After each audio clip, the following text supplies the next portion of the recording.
Teman-teman, yang pertama yang perlu kita pahami bersama ya, bahwasanya sekali lagi saya tekankan untuk eh, statistika ini ya, terutama dalam pengujiannya itu banyak sekali metodenya atau cara untuk analisisnya. Mulai dia mengumpulkan, kemudian mengolah, menganalisis sampai nanti menyimpulkan ya. Serta dapat menggunakan beberapa bantuan media atau program ataupun software yang salah satunya adalah dengan Microsoft Office Excel ya. Sebetulnya teman-teman pun kalau misalkan rajin untuk browsing-browsing itu silahkan saja, banyak sekali ya sumbernya di YouTube, di internet ya, maupun buku yang mengkaji terkait dengan pengujian analisis statistika menggunakan Excel atau SPSS itu banyak sekali. Dan saya harapkan teman-teman semua ketika nanti kalian menyusun proposal ataupun pengujian di skripsi kalian, itu gunakan langkah-langkah ini ya.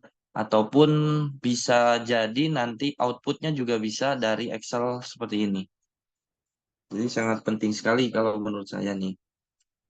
Untuk materi yang akan kita bahas sekarang ini cukup banyak, namun eh, ini sangat simpel sebetulnya ya, sangat mudah kalau teman-teman sudah mempelajari, saya yakin. Yang pertama adalah rata-rata dan standar deviasi, kemudian bagaimana kita menganalisis skor standar, uji normalitas, ya, sama pendekatannya masih menggunakan pendekatan Lilliepors. Jadi nanti kita coba bandingkan dengan L-tabel. Kemudian ada uji homogenitas, ada uji korelasi tunggal, ya.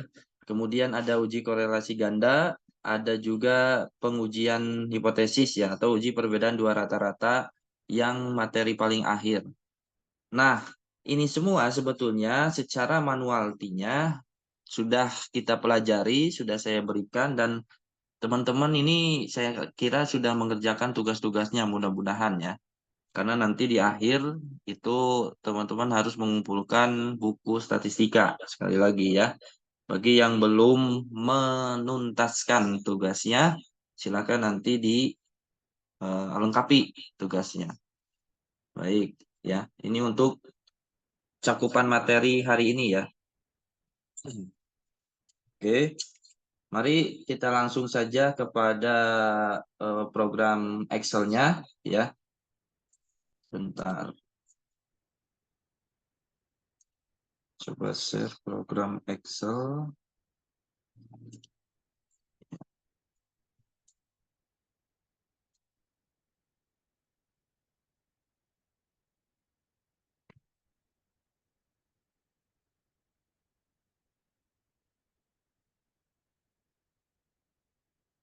Teman-teman sudah kelihatan ya program Excel-nya? Sudah, Pak. Pak. Sudah ya.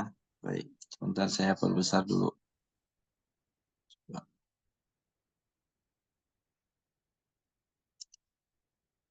Nah, di sini ada, di bawahnya ada latihan ya.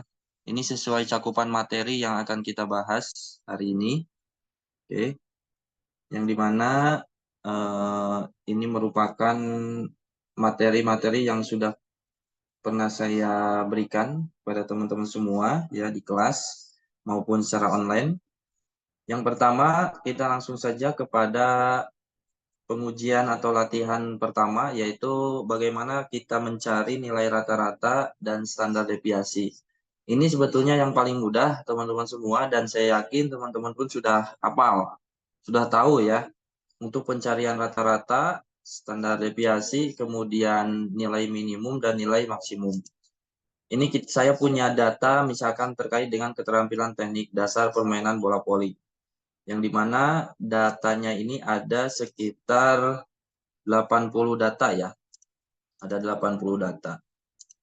Nah, untuk mencari nilai rata-rata, ya kita sudah ketahui ya, itu adalah sama dengan average, ya.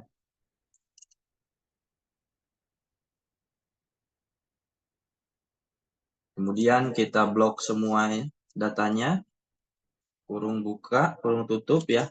Kemudian di enter. Nah, itu ya, ini untuk pengujian rata-rata. Jadi tidak perlu menghitung riwe-riwe kayak kemarin ya. Tapi konsepnya teman-teman semua, kenapa harus dicari rata-rata terlebih dahulu? Nah, itu sebetulnya yang paling penting. Nah, kemudian bagaimana cara mencari nilai standar deviasi? Nah, untuk standar deviasi biasanya menggunakan rumus STDEP ya, untuk standar deviasi S-nya varian sini. Kemudian sama, tinggal di blok saja, kemudian kurung tutup, kemudian di enter. Nah, teman-teman ini kan di belakang komanya ada banyak ya, maka kita coba bulatkan menggunakan menunya di bagian atas di sini ya. Tinggal diklik saja, kita ambil 2 angka di belakang koma. Oke, kemudian kita cari untuk berapa nilai minimumnya. Berarti sama dengan min, kurung buka, kemudian blok semuanya, kurung tutup, enter. Jadi nilai minimum dari ke-80 file ini ya itu adalah 35. Sedangkan untuk nilai maksimumnya itu tinggal menuliskan atau mengetikkan sama dengan max ya. Kemudian disoroti semuanya, diblok semuanya, kurung tutup, kemudian enter. Jadi nilai maksimal dari 80 data ini adalah 99. Pengen cepatnya, teman-teman semua sebetulnya sudah ada ya, sudah nampak tuh. Jadi kalau kita blok semua di sini, ya. Nah, itu di sini di bagian kanan bawahnya ini ya, ini ada keterangan tuh. Jadi average-nya sudah ada, count-nya, jumlah datanya ya, kemudian jumlah apa ya, jumlah penjumlahan semuanya totalnya. Di sini ya sudah ada. Jadi average-nya itu sama ya dengan yang kita rumuskan 75,85. Kemudian datanya ada 80. Kemudian kalau ditotal-totalkan semuanya ini ada 6.068. Nah, itu untuk secara langsung mengetahuinya. Tapi menggunakan rumus itu adalah sebagai berikut. Itu ya. Itu untuk latihan pertama ya. Ini sangat mudah. Nah, kemudian teman-teman semua masuk ke latihan kedua, itu pengujian standar skor ya, atau skor standar. Bagaimana menstandarisasi skor menggunakan Z-score dan T-score. Kemarin manualnya juga sudah dipelajari ya teman-teman semua. Jadi untuk mencari Z-score dan T-score itu seperti apa? Nah, bagaimana nanti sekarang kita gunakan Microsoft Excel. Pertanyaannya adalah coba cari Z-score-nya dan T-score-nya. Beberapa hasil tes mahasiswa. Ya, ini ada 5. Ini tes push up. Untuk Z-score-nya, teman-teman semua, ya, itu bisa menggunakan rumus sama dengan standar days. Ini ya. Kemudian teman-teman tinggal oke, bentar. Sebelumnya kita harus cari tahu dulu nilai rata-rata dan simpangan baku. Gunakan rumus average sama. Kemudian kita blok semuanya.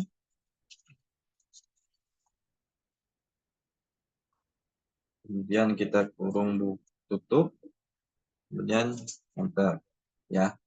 Kemudian untuk standar deviasinya pun sama, ST, DPS. Kemudian kita soroti semua. Kurung tutup. Enter.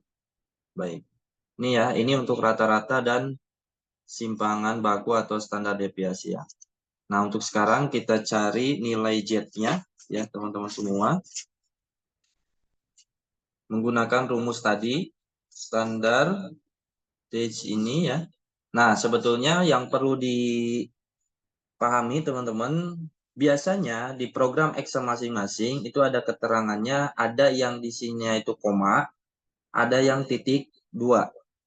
Jadi nanti disesuaikan saja kalau misalkan Pak, kenapa ini saya menggunakan titik koma tidak apa tidak muncul gitu ya. Nah, coba pakai koma biasanya. Ini sesuai dengan program Excel-nya masing-masing. Baik, ini ada standarized kemudian X ya. X ini berarti nanti kita blok 19-nya. Kemudian titik koma ya. Kemudian main atau rata-rata. Oke. Kemudian titik koma lagi standar deviasi ya. Kemudian kita kurung tutup enter. Oke, ya. Habis dari sini, teman-teman semua, itu tinggal ngedrag ke bawah. Ah, gimana nih? Kenapa hasilnya beda atau error ya? Nah, karena kita menggunakan data yang belum absolut namanya. Maka rumusnya kita absolutkan terlebih dahulu. Ya. Jadi kan di E11, maka kita gunakan tanda dolar ya, teman-teman semua. Di huruf angka 11 ini. 11 ini sama 11 ini. Kita coba enter, kemudian kita coba tarik. Nah, ini udah muncul ya. Jadi ini untuk Z skornya. Oke, kemudian bagaimana untuk mencari nilai T skor? Nah, untuk T skor sendiri kan rumusnya kita langsung ketikkan saja ya, teman-teman semua. Sama dengan 50 ya plus, nah gitu kan rumusnya ya. Nah, yang perlu kalian pahami dulu adalah bahwasannya untuk penyelesaian penjumlahan terlebih dahulu, apakah harus kali dulu, harus bagi dulu, atau kurang dulu ya. Kan rumusnya itu 10 dikali Z ya. Kan gitu ya rumusnya itu. Dikali Z ini nih. Nah, maka kita coba menggunakannya agar si program ini menjumlahkan yang menggunakan kurung dulu ya, maka kita menggunakan tanda kurung dulu ya 10, kemudian dikali nilai Z-nya ya, kurung lagi. Oke, sini baru kita enter. Nah, setelah ini baru kita drag, itu nggak usah pakai nilai absolut lagi. Nah, itu ya, itu untuk pencarian T-skornya ya teman-teman. Jadi sekali lagi, supaya ini bisa di drag ke bawah, maka kita gunakan tanda dolar dulu di kolom ini ya, kolom yang akan di rata-ratanya. Oke, kemudian di standar deviasinya juga sama. Oke, itu ya. Itu untuk latihan kedua ya. Kemudian untuk latihan 3, teman-teman semua, ini adalah pengujian normalitas menggunakan lili pos. Ini yang sedikit agak eh, sedikit levelnya agak tinggi ya, karena ada beberapa yang perlu dipahami. Contoh misalkan begini ya teman-teman semua, kita punya data hasil tes syuting sepak bola, ada 12 orang ya. Nah, 12 orang ini yang pertama adalah teman-teman harus menyusunnya mulai dari angka terkecil sampai ke besar. Itu ya cara pertama. Kemudian setelah disusun sesuai dengan urutan, teman-teman harus mencari nilai rata-rata. Rata-ratanya sama ya, kita menggunakan average ya di sini. Oke. Kemudian standar deviasinya pun sama. sebentar.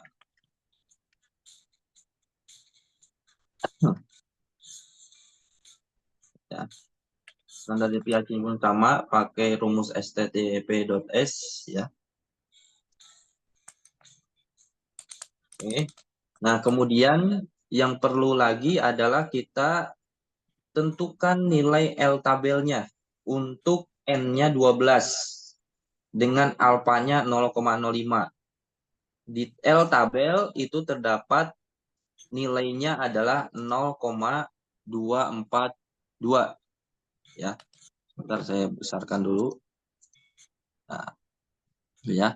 Jadi di L tabelnya itu adalah 0,242. Oke, untuk N12 alfanya di 0,05. Pertanyaannya adalah berapa L hitungnya? Terus apakah data hasil ini tuh nanti berdistribusi normal atau tidak? Ya. Kemudian setelah teman-teman mencari ini semua, ya, tentukan nilai Z ini. Oke. Nilai Z itu berarti kita gunakan rumus sama dengan ya kurung buka X ya dikurang rata-rata. Oke, kemudian kurung tutup dibagi simpangan baku. Kemudian enter. Nah, ini ya. Kita ambil di belakang komanya 3 ya.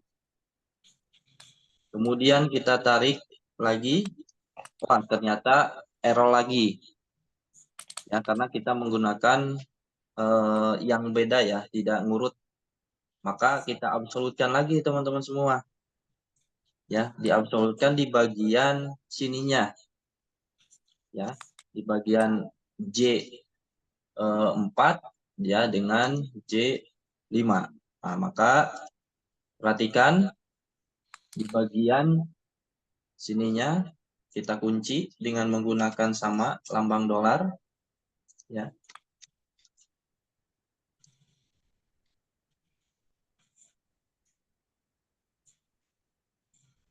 Oke, kita coba langsung enter. Kita drag ke bawah. Nah, hasilnya sudah sesuai ya. Itu ya teman-teman untuk mengetahui nilai Z. Oke. Pertama gunakan rumus X dikurang X bar kemudian dibagi simpangan baku. Jangan lupa diabsolutkan agar teman-teman bisa langsung ngedragnya ke bawah.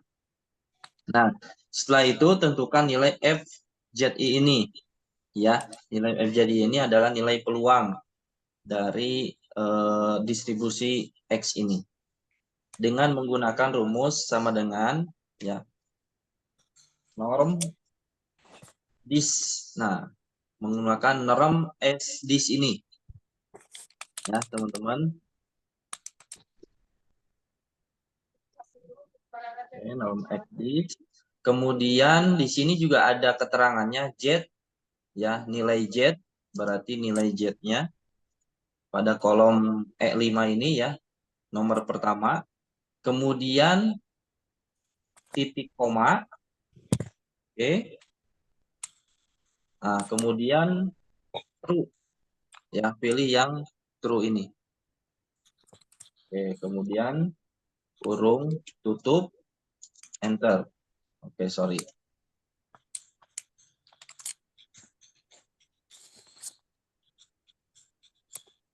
Sama dengan kita coba lagi.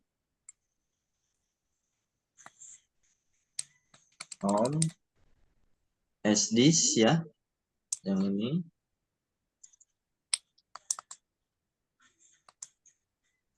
E-nya. Kemudian titik koma. Kemudian true.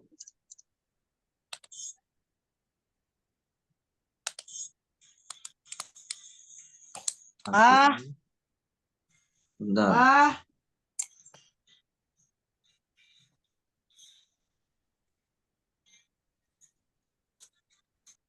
Untuk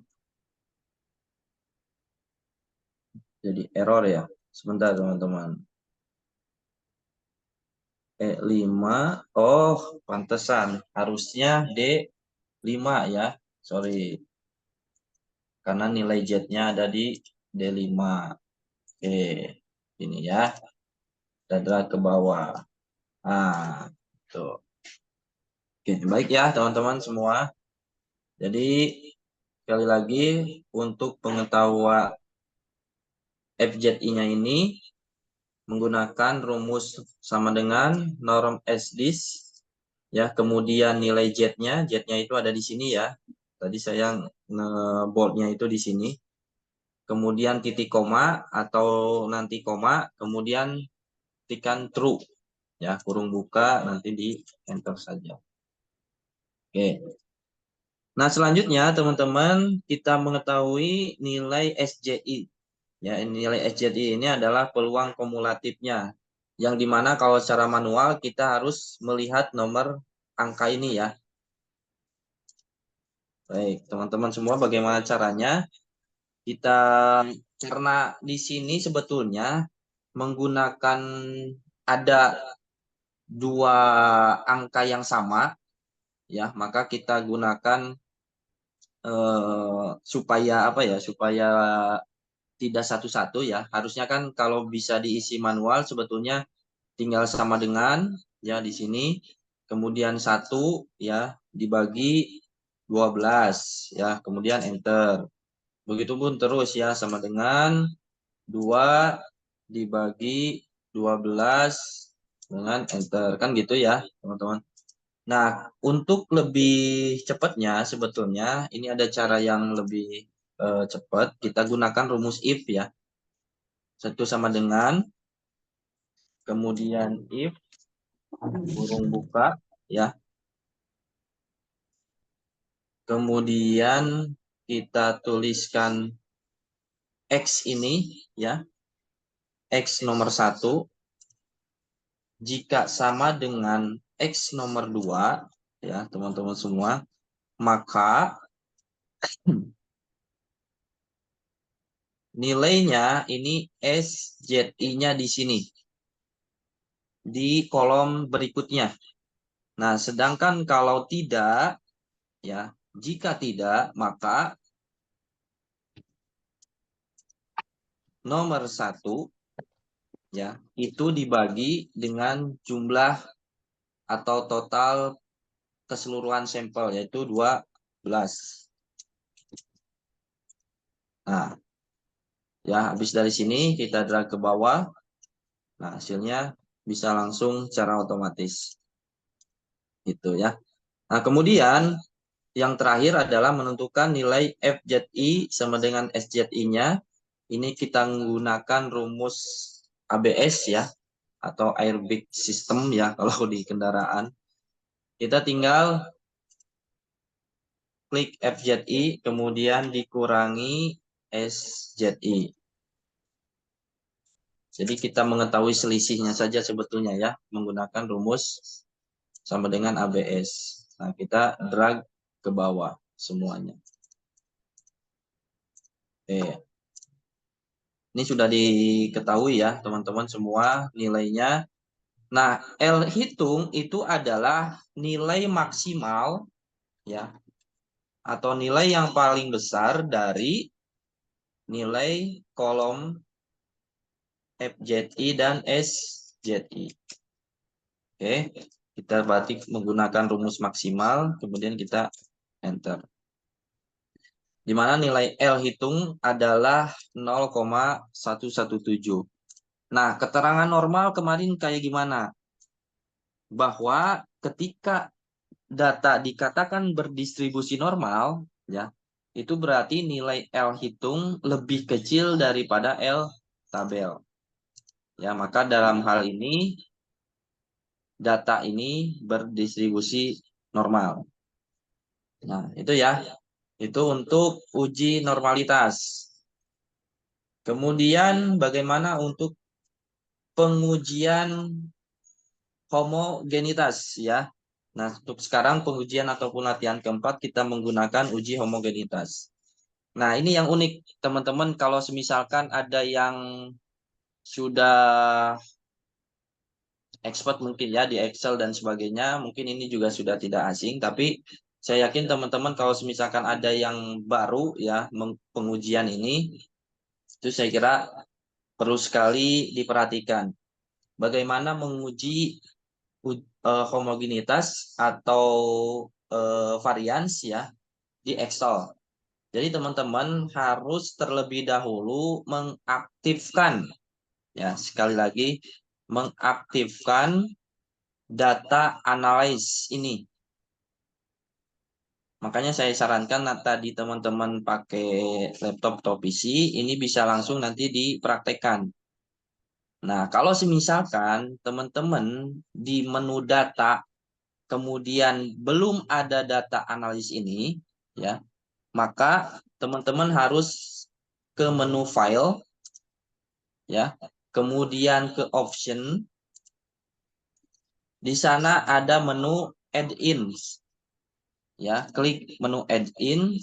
Nah, kemudian di sana ada analisis toolpath ini nih, diklik ya, kemudian nanti go, oke. Habis ini nanti ada analisis toolpath ini dicentang, ya. Setelah dicentang, kemudian diklik OK. Nanti otomatis ada menu data analis ini. Itu yang pertama. Jadi harus mengaktifkan dulu data analis supaya lebih mudah. Oke. Kalau sudah ada, teman-teman semua, kita menggunakan uji homogenitas ini menggunakan pengujian v-test to sample for variance. Ya, kita langsung klik data analysis, kemudian kita pilih yang v sebentar, v-test to sample for variance. Ya, kita pilih yang ini, kemudian kita klik OK. Nah, kemudian kita pilih di sini datanya, klik saja yang ini ya. Klik datanya, kita pilih kelompok pertama, di drag. Kemudian kita klik lagi di bawahnya kelompok B ya. Kemudian setelah itu klik label ya, di alfanya tetapkan standar 0,05. Kemudian klik output rank ya, kemudian klik lagi di sini, kita mau nyimpennya di mana? Nyimpen hasilnya. Nah, kita klikkan di sini saja ya. Oke, kemudian setelah itu kita oke. Nah, ini otomatis muncul analisis uji homogenitasnya. Ya, ini ada apa? Ada rata-ratanya, ya, variansnya dan sebagainya. Nah, ini kemudian yang perlu teman-teman lihat adalah nilai P1 filenya ini. Ya, ini yang harus teman-teman perhatikan. Karena ini nanti yang akan dibandingkan. Untuk kriteria pengujiannya, ya, nilai p-value-nya kalau kurang atau lebih kecil dari 0,05, maka datanya tidak homogen. Tapi kalau semisalkan p-value atau nilai uji homogenitasnya lebih dari 0,05, itu adalah homogen. Nah, kita lihat nilai di sini, p-value-nya itu adalah 0,455 sekian-sekian. Artinya apa? Artinya dia lebih dari 0,05. Maka data ini, kedua kelompok ini, itu dikatakan homogen. Ya, ini bisa kita katakan homogen. Itu ya, sangat simpel sekali, teman-teman. Oke, itu untuk latihan keempat ya. Nah, kemudian latihan kelima. Ya. Latihan kelima ini kita masuk ke uji korelasi tunggal, di mana saya mempunyai hasil tes aktivitas fisik dilambangkan dengan X-nya dan kebugaran jasmani itu dilambangkan dengan Y-nya. Di mana saya punya data sebanyak 15 data ya, 15 sampel gitu ya. datanya ada 30. X-nya 15, Y-nya 15. Carilah nilai R pada data tersebut. Perlu diketahui dan teman-teman ingat kembali bahwa untuk penentuan nilai korelasi itu ada rentang atau kategorisasinya. Di mana ini diambil dari sumber ya buku penelitian, bisa dilihat saja ya. Kalau misalkan rentangnya 0 sampai 0,199 itu berarti tingkat hubungan atau korelasinya sangat rendah. Sedangkan kalau 0,8 sampai 1 itu sangat kuat. Itu yang pertama. Kemudian yang keduanya adalah untuk nantinya pengujian uji korelasi saya. Ini berarti kalau nilai R hitung atau nilai korelasi yang kita dapat nanti lebih besar dari L tabel, maka ada hubungannya. Tapi kalau semisalkan R hitungnya kurang dari R tabel, maka tidak ada hubungan atau tidak signifikan atau tidak bermakna ya. Keterangannya adalah untuk R tabel di alfa 5% atau alfanya 0,05 ya. Untuk N15 itu adalah 0,514. Oke. Bagaimana cara kita mengetahui nilai R-nya? Kita menggunakan masih data ya, kemudian ke data analyze ya. Kemudian kita pilih yang korelasi. Oke. Kemudian kita klik OK. Inputkan rank-nya ya.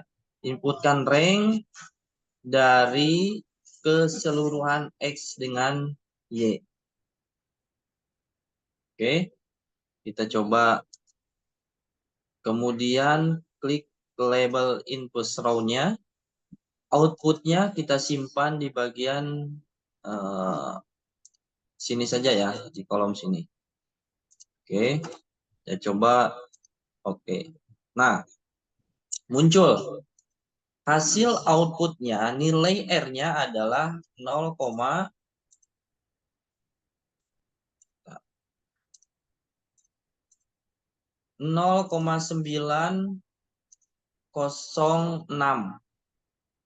ya. Nah, saya besarkan. Ini adalah nilai R hitung. Oke, di mana nilai R hitung ini teman-teman semua itu berarti nilai korelasinya masuk ke dalam kategorisasi sangat kuat. Ya. Terus kalau kita bandingkan dengan nilai R tabel yang dimana R tabelnya adalah 0,514, berarti dikatakan bahwa nilai ini itu adalah ada hubungan atau korelasinya signifikan. Nah, gitu ya. Nah, itu untuk pengujian nilai korelasi tunggal. Nah, sekarang untuk bagaimana korelasi ganda. Nah, untuk korelasi ganda sebetulnya bisa menggunakan teknik yang tadi, cuman harus satu-satu. Ya. Pertama kita ketahui dulu nilai untuk korelasi X1 ke X2 Y. Kemudian X2 ke Y. Begitupun X1, X2 dengan Y. Gitu. Ya, itu untuk masing-masing. Nah, bagaimana kalau misalkan kita mau mengetahui secara simultannya atau secara bersama-samanya? Ya, itu hampir sama menggunakan rumus korelasi teman-teman semua ya. Jadi kita simpan di sini saja menggunakan rumus sama dengan ini kita asumsikan langsung mencari nilai korelasi secara bersama-sama atau simultannya ya. Sama dengan Korel ya. Oke. Kemudian klik di bagian X1-nya sampai ke bawah, di drag ya. Kemudian kali X2, oke. Kemudian titik koma, ya, yang Y. Kurung, tutup, kemudian enter. Inilah nilai korelasi gandanya, nilai R besarnya. Ini adalah R besar atau R korelasi gandanya. Kalau bagaimana Pak cara mengetahui nilai korelasi antara X1 ke Y? Sama. Ya, tinggal pakai sama dengan rumusnya korel lagi, ya. Ini kemudian X1 dengan Y. Buka, ini enter. Nah, tinggal gitu ya. Maupun X2 dengan Y, maupun X1 dengan X2. Tapi yang perlu garis bawahi adalah nilai R gandanya segini. Nah, kalau kita bandingkan lagi dengan R tabel product moments, yang dimana untuk 15 ini itu masih masuk ya, atau masih signifikan. Itu untuk korelasi ganda ya, atau multiple. Nah, bagaimana yang terakhir ya? Ini adalah uji perbedaan dua rata-rata atau uji hipotesis ya, teman-teman semua. Kita di sini sama masih menggunakan data analis ya. Data analis ini yang pertama yang teman-teman perlukan adalah datanya ya. Ini data pretest sama posttest. Misalkan saya punya data terkait dengan hasil belajar siswa dengan menggunakan media online. Kita gunakan, kemudian pergi ke data analysis menggunakan test to sample assuming equal variance. Ya, pakai yang data yang ini. Kemudian kita klik OK. Variabel rank satunya itu kita masukkan data pretest. Ya.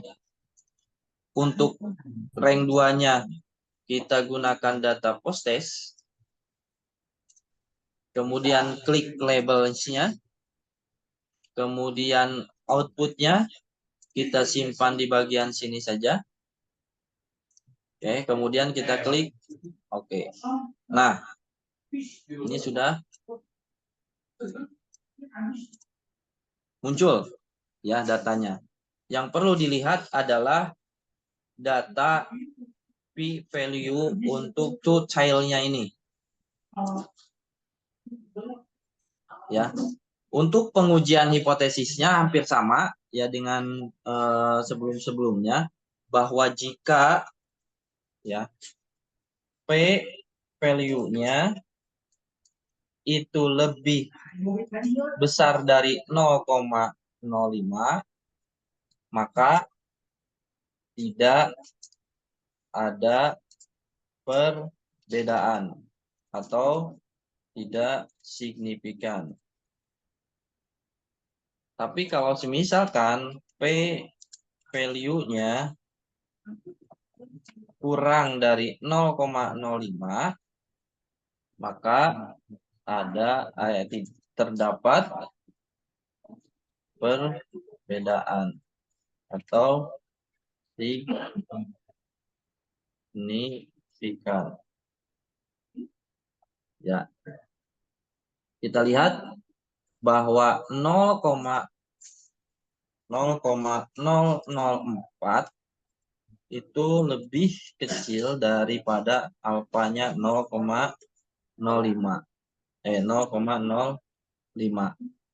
Maka hasilnya adalah bahwa terdapat perbedaan ya antara hasil belajar siswa pada saat pretest dengan post-test.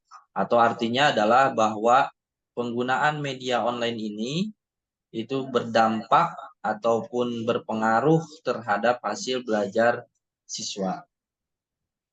Ya, itu mungkin teman-teman untuk materi kali ini. Alhamdulillah sudah saya berikan sebanyak 7 materi ya.